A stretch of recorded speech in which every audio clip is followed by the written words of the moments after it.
Bueno, vamos a comenzar. Bienvenido y bueno, gracias por estar presentes en este evento hoy de EcoParty. Hoy vamos a hablar en este espacio ahora sobre ransomware. Llamamos Ransomware 360, tecnología, riesgo y defensa inteligente. Y vamos a conocer un poquito qué es este mundo, ¿no?, del ransomware. Antes que nada quería presentarme, ¿no? ¿Quién soy? ¿Dónde estoy? En este proceso he llegado hasta este punto estudiando ciertas certificaciones, como pueden ver, certificaciones de AWS, de Amazon. Soy Solution Professional Architect. Eso significa que uno puede generar infraestructura en la nube, diseñarla de forma segura. También hice la specialty de seguridad, de lo que es el mundo de AWS. Después todo lo que es la parte de networking, trabajé mucho con Palo Alto, Cisco. Entonces pude hacer dos certificaciones, que es la CCNP y la Security Professional de Palo Alto. Y del lado del mundo de Linux, estudié el EPI, que es un instituto donde te certifican Linux, te enseña todas las bases. Estas son algunas, digamos, cuando uno va en el proceso de desarrollo en su carrera en certificaciones. Estas serían unas muy interesantes a evaluar, ya que te enseñan muchas cosas y muchas bases. Hay muchas otras, pero digamos que estas son las que me han permitido llegar hoy hasta aquí, ¿no? Entonces, por eso quería compartirlas con ustedes. De igual manera tienen mi LinkedIn, Gabriel Anselmi, y ahí van a poder encontrar más información, que podemos hacer preguntas al final también. Comenzando con la presentación de hoy, hago una pequeña introducción. Quiero conocer primero, ¿todos saben qué es el ransomware? Solo levanten las manos los que no saben qué es el ransomware. Bien, muy bien. Entonces, la pregunta que uno se hace, ¿qué es el ransomware? Y tenemos este escenario. ¿Qué pasaría si mañana no puedo acceder a mis datos, es decir, a los archivos de la computadora o del teléfono o de algún equipo que esté accediendo, que sea crítico o no para mí, y solo recibimos una nota que dice pague o pierde todo? Ese vendría siendo, digamos, en pocas palabras, lo que es un ransomware. Ya lo vamos a ver más en términos y definiciones. Pero un ransomware es un tipo de malware que cifra todos los archivos de un sistema operativo, de un programa, de una herramienta, los bloquea y los comprime o los cifra de una manera, como pudimos ver en la primera charla con Mariano, a través de un hash, a través de un encriptado, a través de una fórmula matemática. Hay muchos formatos, ¿no? ¿Y qué es lo que nos hacen? Nos pide un rescate para poder obtener esa información que no podemos realmente acceder, ya que tiene un formato encriptado. Hay muchas variantes, ya que en estas variantes tenemos que ya no solo nos cifran los archivos, sino que nos empiezan a pedir extorsión, es decir, vamos a filtrar tus datos. Podemos tener un backup y restaurarlo, pero ya tenemos la información y la vamos a filtrar. Es muy común este tipo de ataques en hospitales, en obras sociales, en aseguradoras, la parte financiera donde te roban los datos de tarjetas de crédito.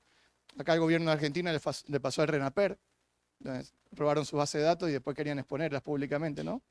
Entonces, es muy común este tipo de ataques hoy en día, es muy utilizado.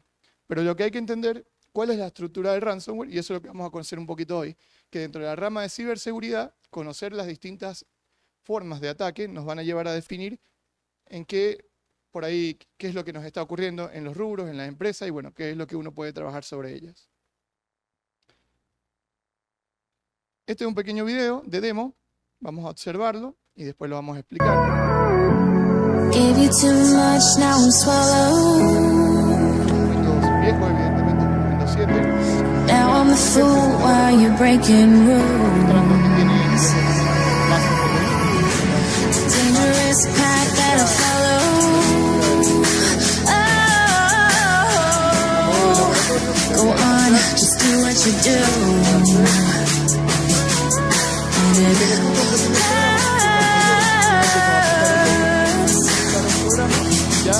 as I bleed for you, cry for you, oh, oh. Let me bleed.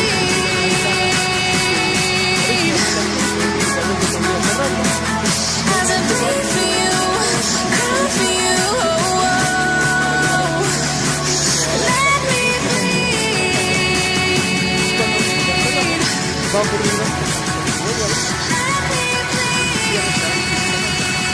Y vamos a ver que todos los archivos que antes podíamos hacer, ahora están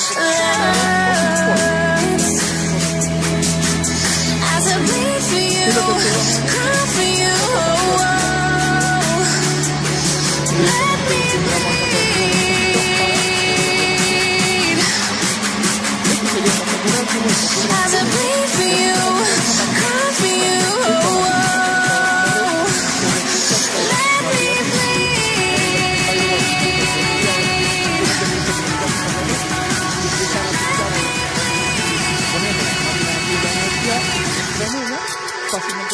todas las máquinas. let me Ese es un problema, porque la base de datos, esto es lo más importante hoy en día. Lo que tenemos que entender es cómo ocurre, cómo podemos protegernos y qué no hay que hacer, ¿no? Entonces vamos a entrar un poquito a este tema. Como vieron en el demo, había una imagen que era esta, que era págame para poder devolverte la información. Evidentemente está en inglés porque los atacantes atacan en inglés. Si ven un ransomware en español, es increíble, por un lado. Y segundo, te está diciendo que fue hecho casero y que por ahí tiene otro tipo de objetivo, ¿no? Eso es lo que vamos a conocer un poco. Tiene un timer, el timer realmente no es tan importante, suelen hacerlo simplemente para darle sentido de urgencia y para obligarte a que hagas algo, pero no es porque está ocurriendo nada, ya ocurrió. Ya los datos te lo tomaron, que pase el tiempo o no pase el tiempo, no va a ocurrir nada con tus datos. Te da una billetera Bitcoin, aquellos que están en las criptomonedas saben que las billeteras no se pueden traquear, porque uno hace una transferencia y simplemente eso es un hash más, es un código, un formato que si yo tengo la palabra que me hace decrypt, puedo entender qué está ocurriendo ahí, hacia dónde va la transacción.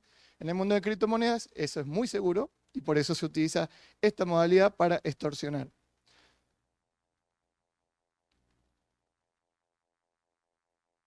Entonces, vamos a ver cómo funciona un ataque de ransomware. Primero que todo, tenemos que entender ciertos elementos teóricos que son los vectores de entrada. Tenemos el phishing, RDP, que en Windows significa acceso remoto. También existe en Linux, existen muchos programas que hacen acceso remoto, el famoso TeamViewer, exploits y UCBs. Después tenemos el vector humano. Tenemos que en este proceso de entrada, ¿no?, de cómo funciona, hay etapas. La etapa de ataque e infección, la etapa de cifrado y la etapa de rescate. Y últimamente se ha agregado a este tipo de etapas la doble extorsión. Ya no es solo te tomo tus datos y los encripto, ya no es solo págame para obtenerlos o los pierdes, sino que ahora te amenazo con publicarlos o utilizar esta información para algo más complicado, ¿no? Para generar estafas más grandes. Ya vamos a contar más adelante algunos casos reales, ¿no?, de empresas en los que he podido trabajar y observar este tipo de amenazas. Y justo hoy comparto uno de estos, que lo vamos a ver en un momento. Tenemos los vectores de entrada por phishing. Todos reciben correos, todos tienen correo, ya que el mundo de hoy sin correo no funciona, porque es nuestra pequeña forma de base de datos que tenemos con las empresas, con los gobiernos, con los servicios, ¿no? Entonces, cuando uno recibe un correo, phishing, para los que no saben qué es simplemente engañar a una persona. En inglés significa pescar. Cuando yo estoy pescando, estoy haciendo phishing. Entonces, el arte del phishing en lo que es el correo es como te tiro una opción para que tú caigas en la trampa y yo tengo algo. El atacante obtiene algo. Entonces, hacer phishing con correos de banco, que es lo más común para gente que no tiene mucho conocimiento, mucha práctica en la tecnología, o lo ve como que es un correo más de la empresa, no se da cuenta de ciertos elementos. En este de Banco Nación, si uno lee un poquito de dónde viene, puede leer que viene de un dominio, que es el arroba y el dominio, que viene de Francia. FR es Francia, la denominación de dominio de Francia. Y si miramos un poquito el contenido del correo, el phishing siempre va a tener un formato, urgencia. Haz algo ahora o va a pasar algo. Ningún banco, ningún gobierno, ninguna universidad, ningún ente te va a obligar a hacer algo. Nunca te va a urgir. Entonces, si ustedes ven un correo con sentido de urgencia, es phishing. Ignórenlo. No hagan clic en él, lo borran, no pasa nada. En este caso tiene un link. Membresía, solicita en línea haciendo clic aquí.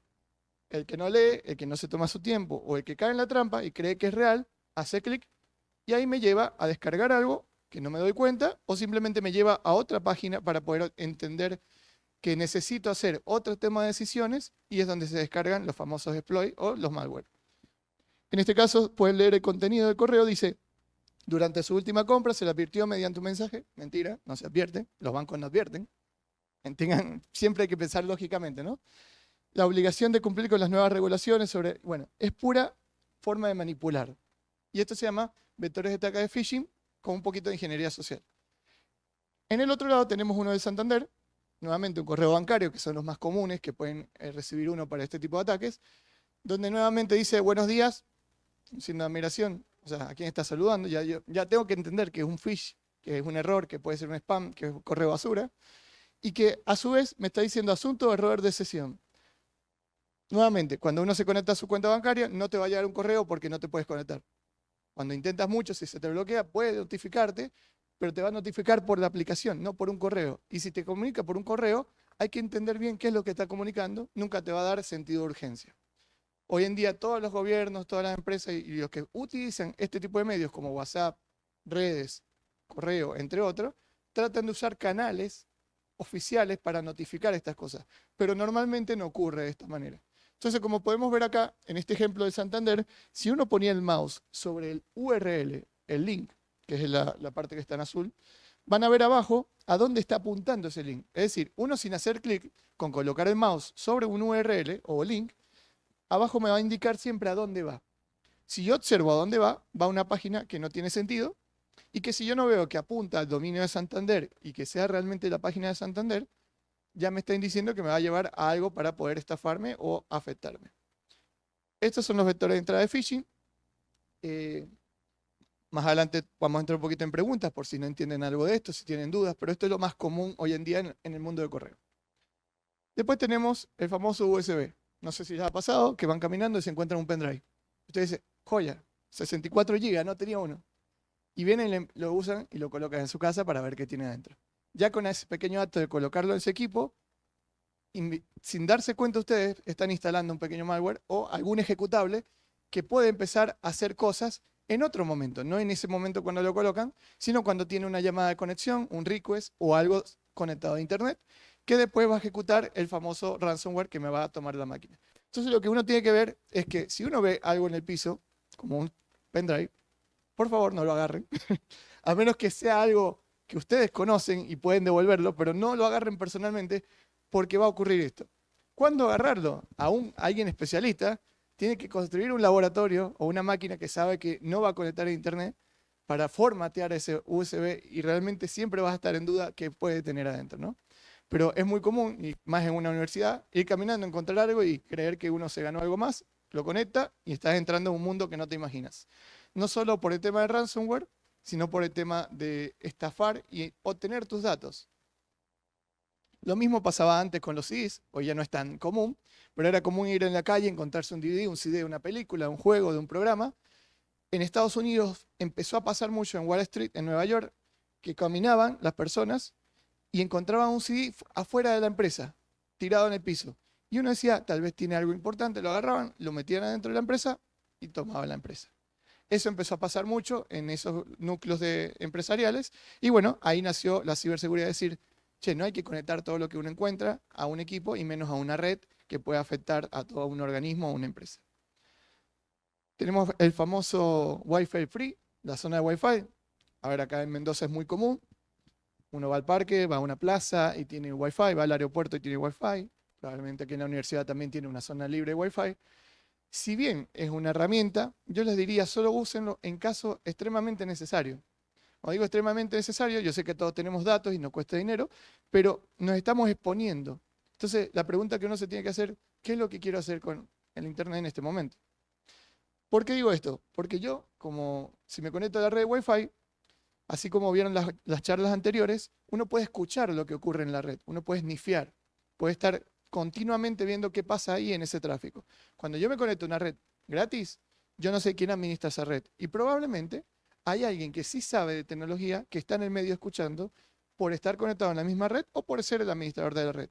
Y puede ver el tráfico que uno hace para conectarse a sus bancos, si hace una compra o pasa una clave por WhatsApp o por tarjeta de crédito, puede llegar a verse. En WhatsApp no tanto porque tiene encriptación, pero sí en otros medios, en Facebook, en redes sociales, entre otras.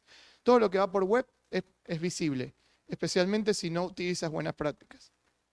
Y finalmente tenemos el último vector, que es el humano. Es decir, cuando me meto yo a una página, hice clic en algo, o entré a algún anuncio, descargué algo que no entendía. ¿Tienes una pregunta? Sí.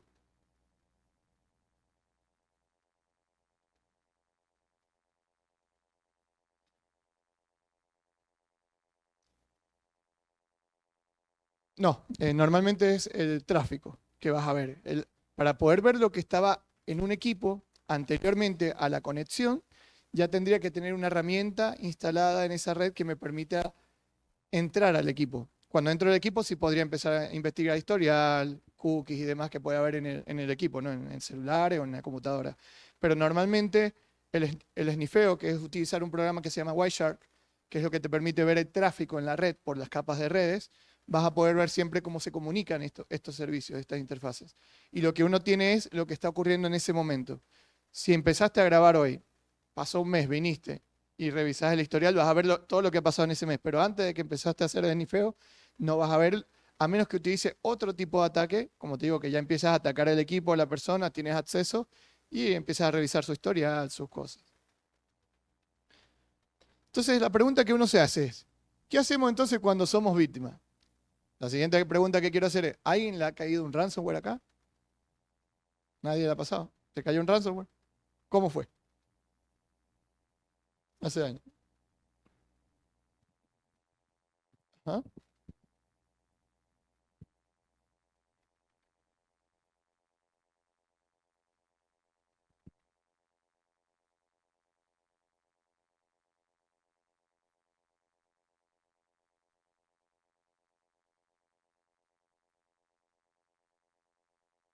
Claro.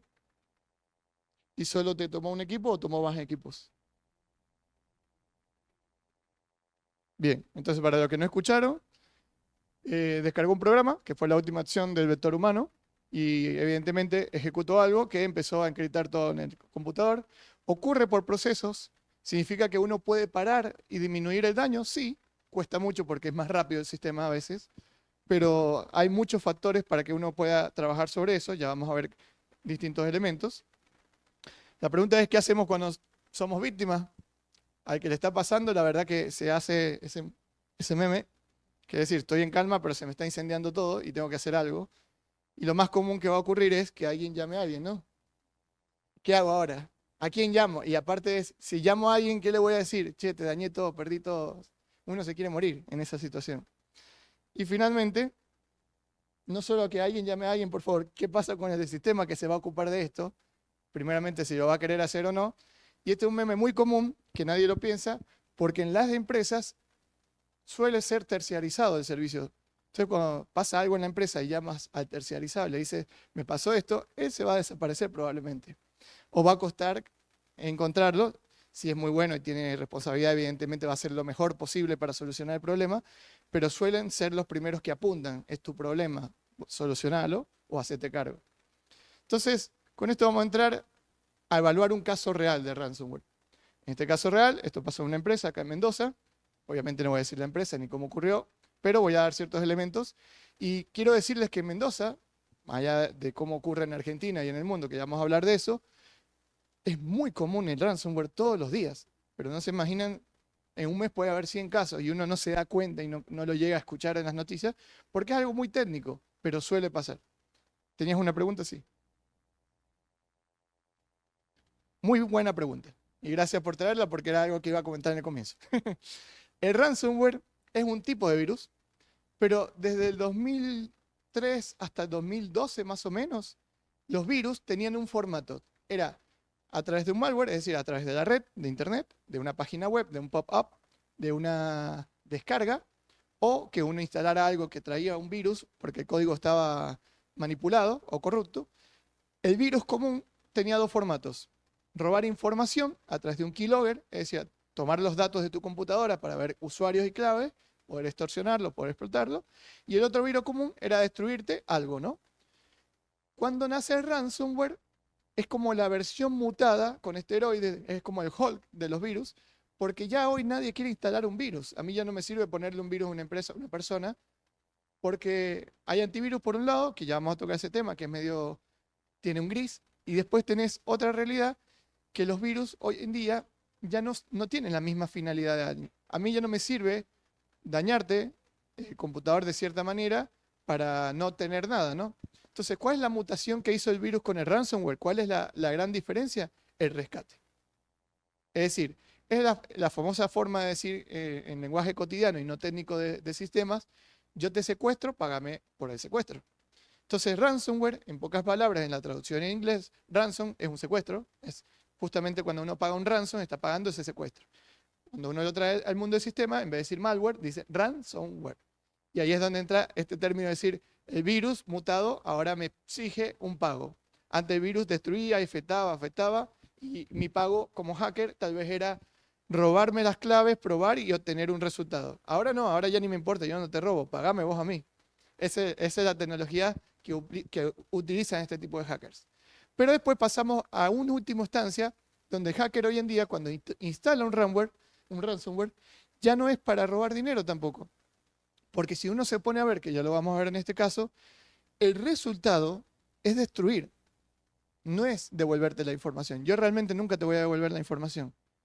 Ya vamos a ver por qué, pero lo importante entender entonces, ya no existe ni siquiera un virus que me permita recuperar la información, sino que ahora la necesidad es dañar algo y si yo caigo en la trampa, yo te pago. Entonces, no hay que pagar, ya vamos a llegar a esos puntos. Vamos a avanzar un poquito con esto. En este escenario vamos a entender quién nos contacta. Normalmente nos puede contactar el dueño de la empresa, un gerente, un encargado del área. ¿Qué esperan? Es muy importante preguntarse esto porque si a mí me contactan como técnico para afrontar esta situación, yo tengo que responder, bien, ¿vos qué esperás? ¿Que busque un culpable? ¿Que te solucione el problema? ¿Entender qué pasó? ¿Qué es lo que esperan? Dependiendo de qué esperan, va a ser muy importante el resultado que uno da, porque puede afectar a muchas cosas. Y uno, cuando está haciendo trabajo de ciberseguridad, tiene responsabilidades, tiene una magnitud. Si, imagínense que cae un ransomware vamos a dar el ejemplo acá en la universidad, y yo vengo como técnico, trabajo acá, hago muy buen trabajo, pero expongo muchas cosas. Y eso empieza a salir en la luz, las noticias. Es decir, lo que uno trabaje, lo que esperan, puede tener una repercusión muy grande y muy grave, tanto económica como legal. Entonces, es muy importante entender qué esperan. ¿Y cuál es el escenario? Es decir, cuáles son las posibles soluciones de antemano que yo tengo que ofrecerle a mi cliente. Es decir, mira, vos esperás esto, yo te voy a ser sincero, podés o no recuperar información, que lo más probable en casi todos los casos es no. Y segundo, lo que sí deberías es aprender para que no te vuelva a pasar. Bien. En este caso, es un escenario donde nos contacta un gerente general y él dice, me tomaron todo el sistema de la empresa, ¿qué hago? Me comenta que fueron víctimas de un ransomware, sabe que es un ransomware sin saber qué era porque simplemente decía la palabra en la pantalla, y que al llegar a la oficina no pudieron hacer a nada. Obviamente le tomaron todos los equipos. En este proceso me dice que tiene un técnico que era el encargado del sistema, que le pagaban como servicio de terceros. Esto era una empresa grande, o sea, tenía más de 200 empleados, entonces tenía muchas máquinas infectadas y mucha información que obviamente se perdió. Entonces, cuando llegamos al lugar, hablamos con el técnico y nos permite acceder rápidamente a los recursos, es decir, no encontramos trabas, el técnico dice, sí, como no, mira, te doy la clave del servidor, ingresá. Fue fácil ese proceso. ¿Por qué comento esto? Porque uno se tiene que preguntar lo siguiente. El técnico trabaja de forma terciarizada. ¿Fue parte o no fue parte? ¿Él fue el que hizo el ataque? Primera pregunta que uno se tiene que hacer. Probablemente no, pero ahí ya vamos a ver un ejemplo. Si yo soy técnico terciarizado y trabajo para varias empresas como consultor y no tengo buenas prácticas, por ahí tengo mal uso de puertos, mal uso de claves, no uso un password manager, no utilizo buscadores seguros, suelo publicar de más información en redes sociales, etc. Es decir, mi forma de trabajo no tiene las mejores prácticas, tal vez porque no estoy bien pagado, también puede ser muchas el origen de eso, ¿no? Pero lo que ocurre es que tal vez, como ocurrió en un caso, que no es este que estoy explicando, pero fue un caso, para que tengan de ejemplo, yo con esta máquina estoy trabajando, vine acá, conecté la computadora, hice esta exposición, me voy y quedó un ransomware en la red y tomó la red. ¿Es mi culpa? Sí, porque realmente por mi ignorancia y por mis malas prácticas, yo como tercero, estoy llevando el ransomware a todos los lugares que conecto las cosas. Es una realidad, a veces uno por ignorancia lo hace y no se da cuenta. Puede ser un pendrive, puede ser un equipo, puede ser cualquier forma, ¿no? Pero en este caso no era el técnico. El técnico sí trabajaba para muchas empresas y sí tenía esa posibilidad. Por eso fue parte del análisis, pero no fue él el origen. Ya vamos a explicar por qué. Segunda pregunta que le hicimos al gerente es, ¿tienen empleados descontentos actualmente? Que es muy común en todos lados. Pero uno muy descontento, que les haya hecho amenazas, no. Bueno, ¿por qué? Porque ciertas empresas es como la llamada de bomba, es como no querer ir a trabajar y hacer ciertos elementos legales, ¿no? Pero ¿por qué esto es importante? Porque hay gente que trabaja en la empresa, tiene accesos y son los que suelen hacer este tipo de amenazas. Y a veces uno no se da cuenta quién tiene adentro de la empresa, ¿no? Entonces es muy importante que la dirección, el director, los dueños, los jefes, los gerentes sean claros con esto, ¿no? Sean transparentes. ¿Hay alguien que ustedes saben que está afectando? Bueno, puede ser un punto. ¿Presentan juicios o aspectos legales contra otros que ya no estén en la empresa? También es importante. Pasó una empresa que tenía, esto es una tontería muy grande, es un ejemplo que les doy, esta era una empresa donde su entrada tenían la camarita afuera, ¿verdad? Pero no estaba conectada al puerto de red. Vino una persona que tenía algo en contra de esa empresa, que ya no trabajaba ahí, una noche, porque fue grabada por cámara, gracias a eso se dieron cuenta, y conectó en el puerto de red una computadora y afectó todo el sistema de la empresa. Es decir, el tercero, que obviamente tiene algo en contra de la empresa, suele ser alguien que quiere atacar, ¿no? No es lo común porque no todo el mundo tiene estos conocimientos o llega tan fácil a este tipo de elementos, pero es un elemento. ¿Tienen competencia importante en el mercado? Es decir, soy una empresa muy exitosa y estoy compitiendo contra otras. Hay muchas empresas así y existe ese tipo de mala jugada entre empresas. Es algo real, no se ve tan, o sea, no se nota tanto, pero suele ocurrir en los rubros donde no solo se roba información, sino que se trata de destruir información. Y en este análisis que vamos a mostrar ahora, vamos a analizar estos elementos que ocurrieron en este caso. Entonces, el primer elemento era cuál fue la ventana, la imagen que aparecía en las computadoras. Esta era la imagen. Pueden ver que tiene un email. Onion Mail es un tipo de dominio que es muy común en la red de Tor. En la parte de ciberseguridad tenemos sistemas operativos como Kali Linux o Parrot, donde ya se conectan a este tipo de redes que son encebolladas o encriptadas, donde es muy difícil encontrar el trace de dónde vienen las cosas, es decir, encontrar el rastro. Entonces, bueno, ese es un tipo de correo que se suele utilizar para este tipo de estafas. Pueden ver que nos da un ID, haciéndonos creer que somos uno entre unos casos, y nos dice, si no pagas en 12 horas y no nos comunicas en este correo, vamos a borrar toda tu información. Aparte te dicen, recuerda, no cambies el nombre de tus archivos, no trates de desencriptarlo, no hagas nada porque se van a dañar tus archivos. O sea, como obligándote a que no hagas nada, simplemente contáctame. En este caso, por desconocimiento, vamos a conocer un poquito cuál fue el tipo de ransomware, ¿no? Primero, ¿cómo sabes cuál es el tipo de ransomware? Por la extensión. ¿Cómo sabemos que tenemos un ransomware? Porque el archivo encriptado, como lo vimos en video, pierde su imagen, pierde su forma y va a tener un formato de extensión. En este caso era ZXCBB. Hay muchos formatos, hay muchos tipos de ransomware. Yo podría crear un ransomware casero, ponerle que cada vez que me guarde un archivo, lo guarde con la extensión Gabriel, y ese es el ransomware, y lo que hace es hashear, o sea, crear una fórmula que me encripta ese documento. Puede ser hasta una forma segura de guardar su propio documento, cuando uno tiene la clave, es lo común, ¿no? Un password manager es un pequeño ransomware que encripta todo y me lo desencripta continuamente con mi clave. Entonces, en este caso, este ransomware es un tipo de ataque muy conocido por ser file locker. El file locker es decir que te bloqueo los archivos, no te los borro, te los dejo ahí, te los bloqueo. Hay otros que te borran y solo te dejan un archivo para que puedas comunicarte. Hay otros que simplemente que te instalan no solo te encriptan el programa, sino que te instalan otros elementos para saber que si tú empezaste a poner claves, a probar cosas, yo las voy a ver. Bueno, ya sabemos el tipo de extensión. La forma de entrada de demanda de rescate de este formato es, te tiro una ventana como la que vimos anteriormente, si la cierras vuelve a aparecer, si apagas el computador y vuelves a prender vuelve a aparecer, si le quitas internet va a volver a aparecer. Entonces es infinito el loop de cómo se muestra. ¿Qué sistemas los detecta como antivirus? Buen punto. ¿Hay antivirus que tienen ransomware? Sí, porque evidentemente ya ha pasado tanto que se actualiza una base de datos, los antivirus pagos evidentemente, y esos van a poder detectar los ransomware comunes. ¿A qué me refiero a esto? Hoy en día, si este tipo de ransomware cae acá en Argentina con alguien que tenga uno de estos antivirus, Kaspersky, Not32, Norton, el mismo de Microsoft, puede detectarlo en ciertos casos, van a darse cuenta que los va a parar. ¿Por qué los va a parar? Porque ya es tan común que ya lo han agregado en bases de datos que cuando el sistema detecta que quiere ejecutar algo, los va a parar. ¿Es muy común este tipo de situaciones? No. ¿Cuándo es común? Cuando uno que es novato, va y compra un ransomware en la Deep Web o en grupos de Telegram o en lugares no accesibles comúnmente y compras algo usado, viejo, que no sirve. Entonces va a servir en lugares donde no exista mucha tecnología o no exista licenciamiento, no existen buenas prácticas y evidentemente va a funcionar.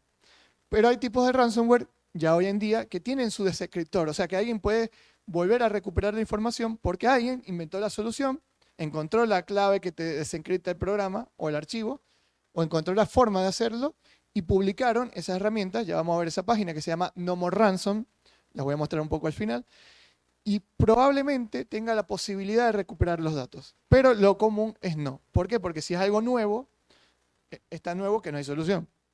O si tiene el formato que vimos arriba, el ransomware, y te destruye el archivo, ya directamente no existe la solución.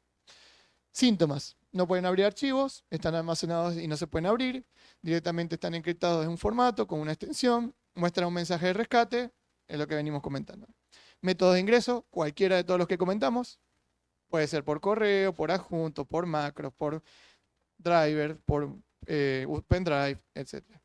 Y el daño o peligro que suelen generar, en este caso, este que estamos viendo, directamente encriptó todo el sistema y aparte encriptaba el sistema operativo. ¿Qué ocurrió con esta empresa?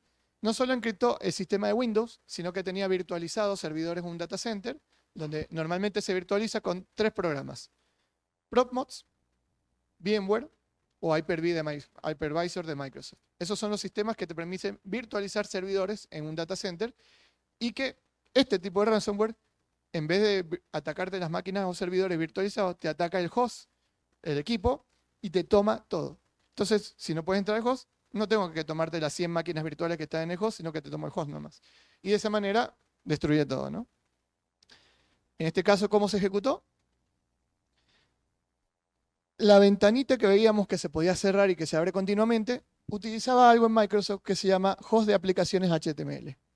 Ese programa es común, es lo necesario para muchas aplicaciones en Microsoft para abrir y funcionarse. Es más, uno puede crear aplicaciones personales y utilizar esa herramienta.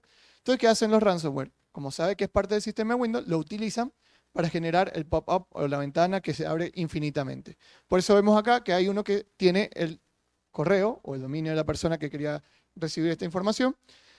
Pero si analizamos un poquito más adentro, vamos a encontrar en segundo plano, en el proceso, esto en el administrador de tareas, un payload. Un payload es un programa que uno puede generar que lo hace continuamente es ejecutar comandos y cargar comandos, script, entre otras cosas.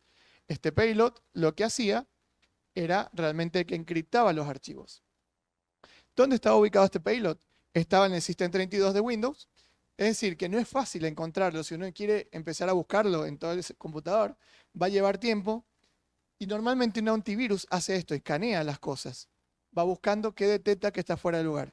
Si bien puede tener un nombre que sobresalta, el formato es de Windows. Entonces por ahí no todo el mundo lo detecta. No todas las herramientas lo detectan. Cuando vemos el formato de payload, si ves el contenido, cuando lo abrías en un modo de lectura, en un texto editor, vas a ver que tenía un montón de comandos que lo que hacía es te deformaba el archivo, te agregaba la extensión y bueno, te tomaba el computador, ¿no? ¿Qué han hecho hasta ahora? Fue la pregunta que le hice a esta gente. ¿Qué han hecho hasta ahora en este momento? Intentamos comunicarnos con los que nos hackearon. Primer punto negativo, no hagan eso nunca, no sirve para nada, porque nuevamente, ustedes piensen, en este caso, fue así, era una persona en África que compró el programa y recibe el correo, la persona no sabía hablar muy bien inglés, para colmo, entonces respondía un poco así como medio trabado, y las preguntas que podemos ver en este correo es, se le escribe un correo a la persona explicándole bien, acá queremos recuperar la información, ¿qué hago? Eso es lo que hicieron estas personas. La respuesta fue, envía archivos. Eso fue todo lo que respondieron en inglés, porque no manejan el inglés y porque aparte normalmente no van a encontrar una respuesta coherente, humana, te voy a salvar, te voy a responder, te voy a solucionar el problema. Le dijeron, ok, te voy a agregar un archivo que no sea tan importante de 1 mega, porque era lo que podían enviar, y eso es lo que le pedía la persona que atacaba, envíame un archivo para saber cuál es tu ID de tu archivo corrupto, porque cada ransomware tiene un ID, y yo voy a ver si te puedo dar tu desencriptado. Se le pasa el archivo, como pueden ver acá, tiene todo un formato, porque se deforma la estructura y lo hace un hash. Y después para el test, dice, para el test envíame un archivo con la extensión. Bueno, acá se envió el archivo y que no fuera encriptado, decía, que no lo pase comprimido en un zip o en un RAR. Y yo dije, o sea, en este caso utilizamos la forma de decir, ¿cómo hago para enviarte algo que no lo puedo comprimir y no lo detecte como virus, un correo? Porque ya es un virus, ya es detectado, ¿no? Entonces, evidentemente, están jugando con uno, te hace perder tiempo, ¿no?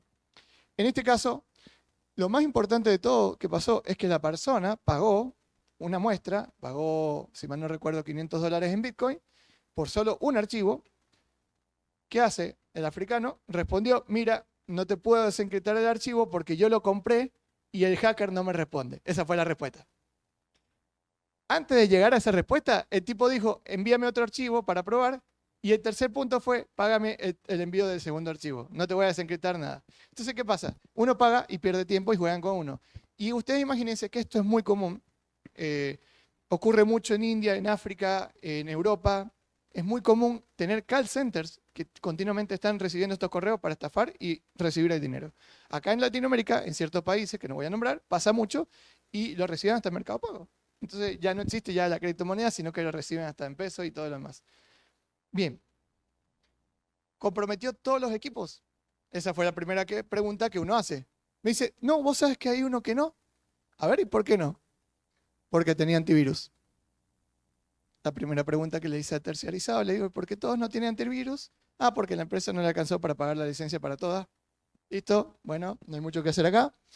Le digo al gerente, mira, si hubieras tenido el antivirus pago, que por ahí te costaba $1000 para todos los equipos, pero ahora te va a costar $10 millones para recuperar la información que no vas a recuperar nunca, te hubieras ahorrado este mal momento. Entonces, ¿qué hizo el antivirus? Ya vamos a responder tu pregunta.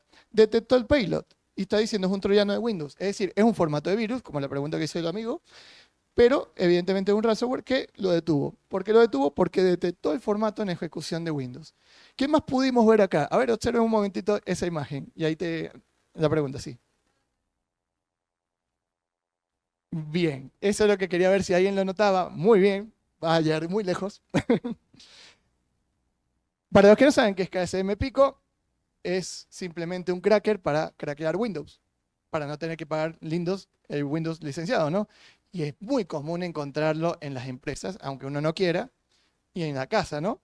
¿Qué pasa? Ya el mismo programa KSM Pico puede ser una puerta de entrada para este tipo de ataques. Bueno, así como eso, había muchos otros, evidentemente, y ahí ya te da un poco las posibilidades que tiene esta empresa y cómo funciona, ¿no? Bien, ¿cuáles han sido los errores que observamos hasta ahora? Gracias por marcar el error. Ese era uno. Licencia de sistema operativo que está craqueada. No tienen antivirus. Por ahí lo tienen y no estaba pago. Que pasó en una computadora, no estaba pago y por eso tampoco funcionó. Falta de capacitación de personal. Es decir, es muy común que la gente no sepa usar un correo, haga clic en todo lo que encuentra. Es muy común que la gente no sepa usar un sistema operativo. Entonces, cuando llega algo y lo ve y cree que es lo que está utilizando, lo ejecuta. A mí me ha pasado tener personas que envían consultas y dice, no me anda algo. Y hice clic aquí y no me funcionó, y no pasó nada. Y cuando veo lo que le hizo clic, ejecutó el malware. Entonces vos te das cuenta, no entienden lo que está pasando. Intento de contacto con el atacante, no sirve para nada, por favor nunca lo hagan. Llévense eso hoy, no sirve, no van a recuperar la información nunca de esa manera. Y el desconocimiento del valor real de la infraestructura física y virtual. Esto pasa mucho para las empresas, para las personas que toman estas decisiones. Es decir, hay que reconocer el valor de una licencia, hay que reconocer el valor de la infraestructura que no tienen, tanto física como virtual, porque el día que ocurre esto, uno se da cuenta cuánto dinero realmente perdió y si perdió el negocio para siempre o no. Entonces esto es muy delicado y hay que crear conciencia de esto en las empresas, aunque cuesta. Cuesta mucho porque no todos quieren invertir, no todos quieren mejorar en esto, siempre dicen no es momento, vamos a invertir en otra cosa. Y el día que pasa algo, ya es muy tarde. Entonces digamos que todas las empresas siempre juegan a tener una pequeña bomba que va a explotar en algún momento. La idea es poder detener esas bombas con tiempo. No se estresen, eso es lo que hay que decir en ese momento. Todo pasa, hay que volver a empezar, busquemos la opción, ¿no? Bueno, recomendaciones o plan de acción. Acá hay muchas, las voy a resumir porque aparte de estas hay muchas más, pero traje esta más que todo de manera documental, estructurada, que es lo que se suele dar en una empresa cuando uno hace este tipo de cosas, es activar segmentación de redes.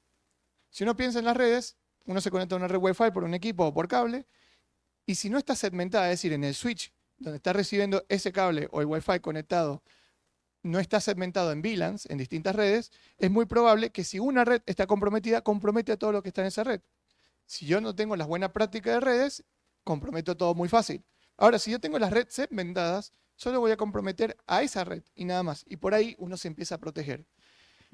Hubo un caso muy, muy famoso y triste de una empresa muy grande de rubro de bebidas que tenía la red de la garita, de la entrada, donde el vigilante que no sabía de sistemas simplemente tenía una computadora para recibir los correos institucionales y para poner la hora en que entra y sale la gente. Esa red estaba conectada a la red de servidores de la empresa. La red de servidores de la empresa, por ser la red de servidores, se conecta a todas las redes de la empresa. La pregunta es, ¿por qué la garita tiene conexión con toda la red de la empresa? Ah, porque tienen las cámaras web. Y las cámaras web tenían que guardarse un DVR en el servidor, en el data center. Bien, esa es la teoría, muy mala, muy mal hecha. ¿Qué ocurrió? La persona que no sabía utilizar el computador, mala suerte, hizo clic en algo. Obviamente utilizaba también para ver páginas o videos y demás. ¿Y qué ocurre? Cayó en ransomware y automáticamente empezó a replicarse en toda la red y esa empresa perdió todo. Perdía $1 millón por día de inversión. Lo peor de todo no es solo que perdió todo, sino que perdió los sistemas que movían las máquinas en la industria, procesadoras y demás, que utilizaban programas muy viejos que ya no existían o que tenían que comprar una máquina nueva para existir en nuevo software. Entonces ya no había ni forma de volver a utilizar la herramienta en la máquina. Esto imagínense una industria muy grande de procesamientos. ¿Y qué ocurrió ahí? Cada día que pasaba iban perdiendo dinero, pasaron 3 meses. No podían recuperar la información, no podían procesar. Y ese es un punto. Y después el punto más grave era que todo lo que habían perdido, el histórico, los cobros hacia los proveedores, ya no sabían qué tenían que cobrar, qué faltaba. O sea, perdieron el negocio. Entre este plan de acción, aparte de la segmentación, tenemos que activar logs y registros. Los logs es la palabra en inglés para los registros, es decir, el visor de eventos. Siempre hay que activarlos en todo lo que se puede activar. Si es un controlador de dominio porque es un servidor o un equipo, hay que tenerlos activados. Tener más de un servidor o controlador de dominio, es decir, siempre tener un backup de algo, no solo una copia y un registro, sino un backup de algo que administra un servicio en una empresa. Establecer un disaster recovery, es decir, poder tener siempre un plan de acción. Cuando pase esto, ¿qué hacemos? ¿A quién llamamos? ¿Quién se hace responsable? ¿Quién se hace cargo? ¿Quién toma las decisiones si hay que invertir o no? ¿Quién toma las decisiones si hay que pagar o no? Hubo un caso de una empresa que cayó en ransomware y justamente por no saber qué hacer, no desconectaban el equipo de internet. Y era tan simple como sacarle cable y dejaba de replicarse, pero no lo querían hacer porque está productivo algo, una página en ese equipo y si se me cae, se me van a caer todos los clientes.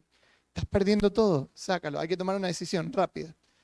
¿Qué hace si cae un ransomware? Desconectar el internet, pueden apagar el equipo, no hagan más nada.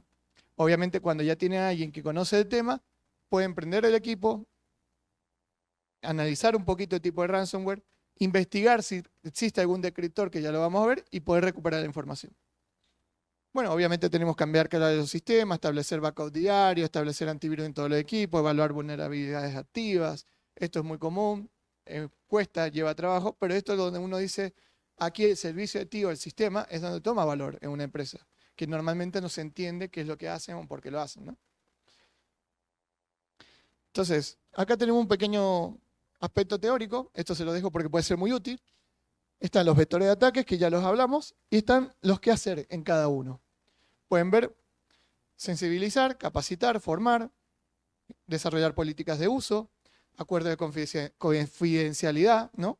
Inventario de activos, de vulnerabilidades, hacer auditorías continuas, monitorizar los accesos para detectar intervenciones que ocurren en el proceso, gestionar los permisos de acceso de una forma mejor, es decir, tener políticas, tener parámetros, tener documentación, tener procesos de uso.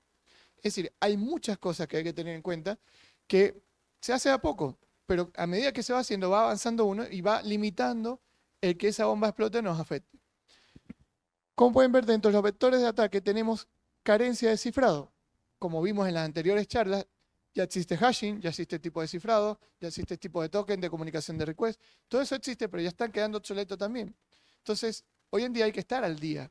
Si voy a utilizar un antivirus, que sea uno nuevo o actual, o que esté conectado a una base de datos útil. Si voy a utilizar cifrado, que sean buenos cifrados, que puedan soportar los ataques de fuerza bruta actuales, ¿no?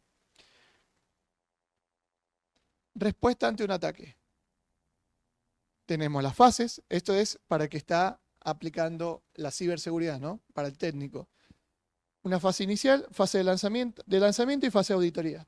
En la primera fase tenemos detección del incidente, o sea, analizar qué pasó, cómo ocurrió, a quién le ocurrió, hacer una alerta, sea que somos una empresa que, o sea, somos el técnico que está en la empresa y nos está pasando, tengo que tener alertas en el proceso, monitoreos, detectarlo, tener inicios de protocolo de gestión, es decir, qué hacemos cuando esto ocurre, a quién avisamos, cómo actuamos. Tener una reunión de gabinete de crisis significa que algunas empresas ya tienen este tipo de infraestructura dentro del recurso humano, donde dice, cuando ocurre una gran crisis, tenemos las personas que se tienen que reunir, tomar decisiones. No existe, creemos ese grupo. ¿Por qué? Porque alguien tiene que tomar la responsabilidad, no porque va a ser culpable, sino porque va a tomar las mejores acciones en el momento. Informe inicial de situación, que fue más o menos lo que describimos antes, qué ocurrió, cómo ocurrió, a quién le ocurrió. Coordinación y primeras acciones. Si nos está ocurriendo en el momento, desconecten el equipo, no paguen, no contesten. Auditoría interna y externa, es decir, empezar a auditar todo lo que está ocurriendo. Elaborar un informe preliminar, continua actualización. Después tenemos una fase de evaluación, de mitigación y de seguimiento. En la fase de evaluación es donde vamos a poder decidir realmente qué podemos hacer y cuál es el grado de pérdida o de consecuencia que tenemos. A veces no son grandes, a veces sí. Bueno, ahí va a definirse mucho las próximas tareas.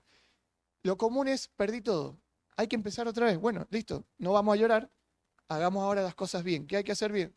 Todo lo que vimos en el plan de acción, ¿no? Segmentación de redes, buenas prácticas, antivirus, configurar, capacitar, concientizar, entre otras cosas. Tenemos en la fase de mitigación la ejecución de todas las acciones de plan. Yo trabajo como consultor para muchas empresas, tanto en la nube como infraestructura on-premise y data center. ¿Y qué es lo que suele pasar? Me dicen, haga una auditoría. Hacemos la auditoría, salen mal en la auditoría, le hacemos un plan de acción. Tienen el plan de acción, pasa un año y no lo aplican. ¿Por qué? Porque es caro, porque lleva tiempo, porque están corriendo con la producción, porque están corriendo con el desarrollo, porque están corriendo con la migración que están haciendo de algo. Entonces, hay que concientizar a las personas que toman decisiones, es decir, hay que hacerlo, no podemos esperar mucho tiempo. Y en la fase de seguimiento tiene que ver con esto, es decir, se ejecutó cada cuánto, 3 meses, 6 meses, un año, estamos haciendo algo con esto, estamos avanzando. Hay que hacer auditorías continuas y aplicar estas medidas de mejoras continuamente. Entonces, en las buenas prácticas, rol dedicado a las amenazas internas, no todo el mundo hace esto, pero ya existen grandes empresas que lo empiezan a aplicar, un puesto de trabajo donde solo está analizando esto. El flaco está pensando cómo puedo protegerme, cómo van a entrar al sistema, cuál es la mejor práctica. Y ese es el puesto que hoy en día se está desarrollando en muchos lados, especialmente en la nube. Tener un plan de gestión de riesgo, que es lo que veníamos hablando un poco. Documentar todo, lo bueno y lo malo. Tener un sistema de gestión de seguridad. Esto tiene que ver no solo con decir tengo antivirus, sino cuáles son los niveles de seguridad y qué sistema utilizo. Administrador de claves, administrador de permisos y roles, administrador de accesos, cámaras, biométricos, todo, tanto hardware como físico, ayuda a todo esto. Canales de comunicación. Es muy importante continuamente comunicar, no solo a los empleados, no solo a la empresa, no solo al estudiante, sino tener los canales oficiales. Porque cuando ocurre, uno no sabe, me pasó un caso, una persona le ocurrió y no dijo nada. Y después le preguntamos, ¿por qué no dijiste nada? No sabía a quién decirle. Y no sabía si tenía que enviar un correo o enviar un WhatsApp o avisarle a alguien, como trabajaba remoto, no tenía un jefe como decir, me pasó esto. Entonces, y por miedo, obviamente, a perder trabajo, no decía nada. Pasaron meses y pasó todo lo que pasó. Bien, vamos a ver cómo se previene y se mitiga esto. Porque uno dice, bueno, ¿cuál es el lado posible? Backups. A mí me toman en la máquina, si no tengo un backup actual de hace unos días, hace unas horas, porque no lo he configurado, no tengo solución. Entonces, la primera mitigación para un ransomware es tener backups. Un Disaster Recovery Plan acompaña el backup porque significa es, si a mí se me cae un servicio, un programa, una aplicación o un equipo, yo ya tengo un plan para que se levante otra instancia, otro equipo, otro servidor y funcione, ¿no? Esa sería una forma. Y la otra es tener siempre los pasos que vamos a seguir en ese plan de recovery, de Disaster Recovery.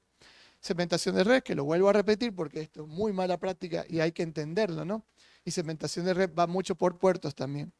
Hardening de password, ya lo hemos hablado en las otras charlas que ya pasaron. por favor, utilicen administradores de password. Está aquí Pass, KeyWeb, Bitwarden, LastPass, entre otras cosas. Entonces tengan en cuenta todos estos elementos. Capacitación continua y obviamente sentido común. Llega un correo o urgencia, ignórenlo. Nadie está apurado por obtener mi respuesta. Yo no soy tan importante. Y menos un banco, menos una empresa. Si algo realmente ocurre que es urgente, van a comunicarse de muchas formas. Suele pasar que te comunican, uno lo que tiene que hacer, si tiene duda, llama a la persona que me envió el correo. Che, vos me enviaste esto, ¿querés que te transfiera tanto dinero, que haga esto, pasa algo? Y no simplemente responder a un mensaje de texto o no. Hoy en día es más difícil porque con la IA ya se puede hacer el deepfake, donde uno puede hacer videollamadas y mentir a las personas, pero ya ese es otro mundo. ¿Tienes una pregunta así?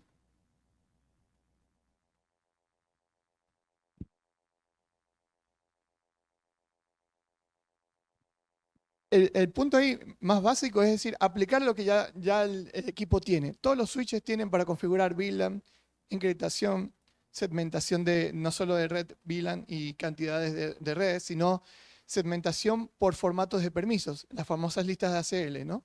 Entonces, si uno aplica eso, ya funciona. El problema normal es que no lo configuran porque nadie se pone a entender cómo funciona un switch y después suele pasar en las empresas que por distintas momentos que se invirtieron, tienen una marca de un switch, tienen otra marca que no es compatible con esta, entonces no empiezan a integrar todo, ¿no? Ahí hay todo un mundo, pero ya utilizar lo mismo que me ofrece el equipo es la buena práctica de segmentación. ¿Vieron cuando le instalan Claro, Movistar de fibra en la casa, le ponen una clave que uno no lo sabe, pero si buscan en internet la pueden encontrar?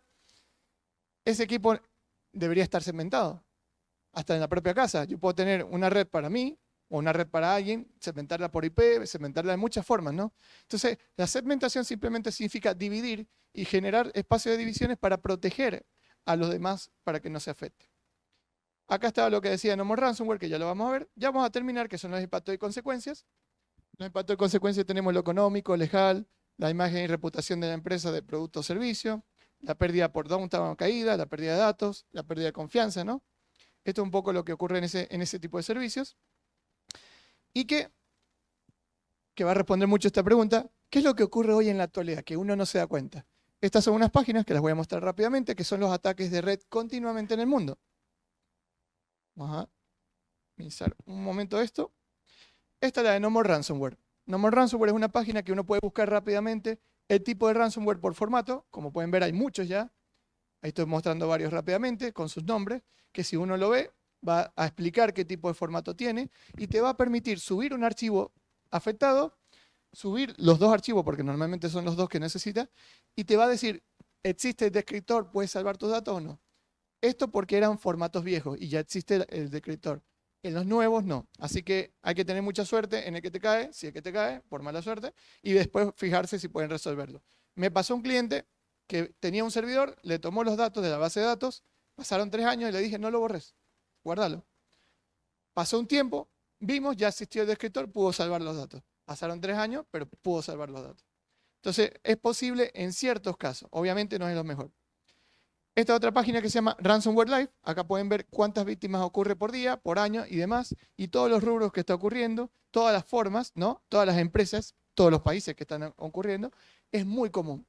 Hay uno que se llama NotPetya, es el más famoso actualmente, que pasó en Europa, lo creó el grupo de Rusia, el grupo de ciberseguridad, y utilizaron las herramientas NSA, entraron a todas las máquinas de Ucrania, las máquinas que tenían puertos de venta, como un ERP normal, ¿y qué hicieron? Ejecutaron ese ransomware, tomó todas las máquinas de las redes de la empresa eléctrica, y como la empresa eléctrica de Ucrania estaba conectada a otra empresa eléctrica de Europa, tomó toda la red de Europa eléctrica y las bloqueó todas. Y tomaron varios países sin luz, un día o más. Y eso todavía está afectando a muchos países. ¿Qué pasa con ese que se llama NotPetya? Hay un ransomware que se llama Petya, que te permitía obtener un rescate, recuperar información. El NotPetya te lo destruye, o sea que no había forma de recuperar nada, es el más destructivo. Con esto que quería mostrar un mapa, estas son páginas que son mapas en vivo de las empresas que tienen grandes fibras ópticas submarinas y que pueden ver el tráfico en la red, ¿no? Acá lo que pueden ver, y lo dejé cargando, es qué está ocurriendo en el país, en distintos países a nivel mundial, cuánto tráfico de datos están pasando y qué tipo de esto es como un gran sniffer, está viendo qué formato está pasando en el medio, ¿no? Este es muy visual, vamos a hacerlo un poquito más normal. Dame un segundo. Este es más pesadito. En este se pueden ver las conexiones que están ocurriendo entre países. Ya lo voy a mover un poco para que se entienda. Pero cuando ustedes ven ese cúmulo de círculos, significa que están recibiendo un ataque de negación de servicios. Es decir, que en ese momento está siendo atacado en gran forma Brasil. Eso suele ocurrir cuando hay elecciones, cuando ocurren grandes movimientos sociales, entre otras cosas. Y normalmente van a ver los puntos de donde salen los ataques que tienen que ver las fibras submarinas que unen el mundo por Internet, ¿no? En este caso, voy a mover un poquito nada más para que lo puedan ver cómo ocurre en ciertos horarios y momentos donde todo el mundo se está atacando en todas formas. Estas son las guerras invisibles que están ocurriendo en el mundo continuamente a través de las redes y que obviamente ahí va mucho ransomware. Entonces, no solo ransomware, malware y todo otro tipo de ataques, pero es lo más común. En esta página es histórica, o sea que pueden ver qué está ocurriendo cada año, cuándo han sido los ataques más grandes. Y hay otra página que se llama Down Detector, que suele decir cuando se cae un servicio, una página, decir cuánto tiempo ya ha caído, probablemente está ocurriendo algo en este nivel. Si alguien juega a PlayStation, van a ver que cuando se cae la red de PlayStation es por esto. Ya para terminar y cerrar, porque se me está acabando el tiempo, vamos a hacer este cierre, que era, ¿se paga el rescate? Ah, bien. Muy bien. ¿Dudas? ¿Preguntas? Sí, ya las voy a poner. Se contestan preguntas raras. Así que...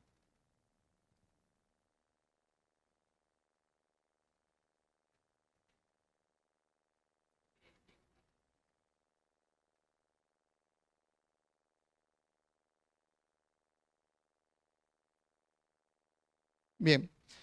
El antivirus, como esté configurado, o la licencia que uno paga, tiene el antivirus en vivo, que está totalmente, continuamente escuchando lo que está ocurriendo en el sistema operativo por los puertos, por los canales de comunicación, por el socket. Entonces, ahí va a detectar que si se ejecuta algo fuera de lo común, lo va a parar. Es decir, va a detectar cuando uno ejecuta un bash, un exe o un programa, ¿no? Y ya por tener ciertos formatos que ya están en una base de datos que indican que puede ser peligroso, lo detiene. Eso es cuando es en vivo. Un antivirus que no tiene ese formato, que corre cuando uno lo corre, no te va a detener el programa. Muy pocas veces los antivirus le damos los permisos, tienen el permiso, que si bien no están continuamente revisando lo que está ocurriendo, cuando uno quiere ejecutar algo, es como que lo escanea rapidito y ve ciertos elementos. No los cumple, listo, lo deja escanear, lo deja pasar. Si les ha pasado que alguna vez quieren abrir un programa y salta el antivirus, bueno, es porque lo escaneó antes de que abriera y obviamente pudo detener que había algo, dañino, ¿no? No sé si responde a tu pregunta, ¿te queda claro? ¿O alguna otra pregunta? Sí. Gratuito, Malwarebytes. Ese es uno que zafa. Pero la verdad que hoy en día, el mismo Windows, en los Windows 10 en adelante, ¿no? El Windows Defender es muy bueno, no necesitas uno. ¿Quieres pagar un Kaspersky, un Note 32, un Norton? Son buenos, te van a poner lento el equipo, pero entras en un juego de mercado, ¿no?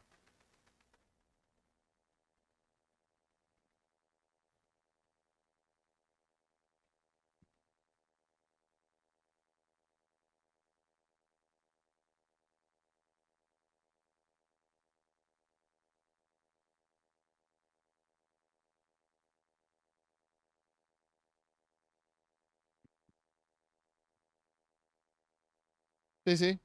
Es muy parecido a este tipo de ataques, lo que pasa es que ese no tenía la opción de rescate, ¿no? Simplemente robaban información y tenía un formato que era el keylogger, es decir, tomo todos los keys de teclado o de la pantalla, te tomo una captura continua para poder sí así ver lo que ocurre. Ahí dejo, como había preguntado, que querías ver un poco el mapa, existe una página que se llama, que es esta, Application Layer, que es de Cloudflare, que este es otro gran proveedor de servicios de Internet, y ahí pueden ver todo lo que está ocurriendo en el tráfico en el mundo.